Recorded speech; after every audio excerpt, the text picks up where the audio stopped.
So my name is Sasha Costanza-Chak, and I'm Associate Professor of Civic Media at the Massachusetts Institute of Technology. And I was really glad to see this event happen here tonight.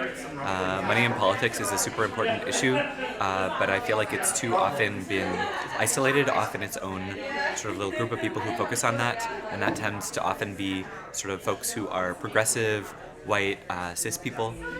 So connecting it to queer and trans liberation struggles and to communities of color is a really important piece of what needs to happen to really build the kinds of grassroots movement that we're going to need to overturn Citizens United and get money out of politics. So, for example, I work a lot on immigrant rights and immigration. I have a book about immigrant rights and immigrant rights organizing over the last 10 years, which is published by the MIT Press in 2014. And so one of the things in that space, so thinking about the intersections between immigrant rights, queer and trans identity, and money in politics, is that the same private prison companies that have pushed for really punitive policies that have led to the massive expansion of incarceration in the US are the same companies that are pushing to basically incarcerate and put more and more immigrant folks in jails under detention and deportation policies.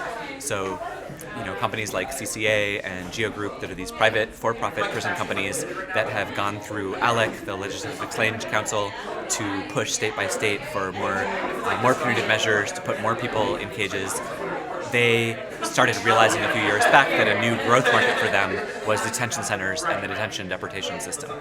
And so, for example, in Texas, one of these private prison companies, that we have a leaked memo from them where they were talking about how they saw as a growth area for them was going to be prisons, which they call detention centers, where they could put children, so unaccompanied minors, was a new growth area for them. So these people really have no shame. They're just trying to make as much profit as they can. And by building as many of these for-profit facilities, that increases their bottom line. And we also know that for queer and trans immigrants, many of who are coming from countries where they might be physically threatened or physically unsafe, so they're coming to the U.S. both for economic opportunity, but also for their survival. There's this really strong link between these companies that are pushing for more detention and deportation and for more punitive measures against undocumented people, and then what that's going to actually mean for queer and trans undocumented folks. So money in politics has a direct impact on queer and trans undocumented people.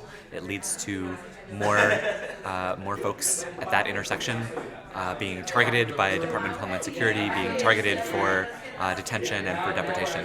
And so that's just one of the many reasons that we need to stop them.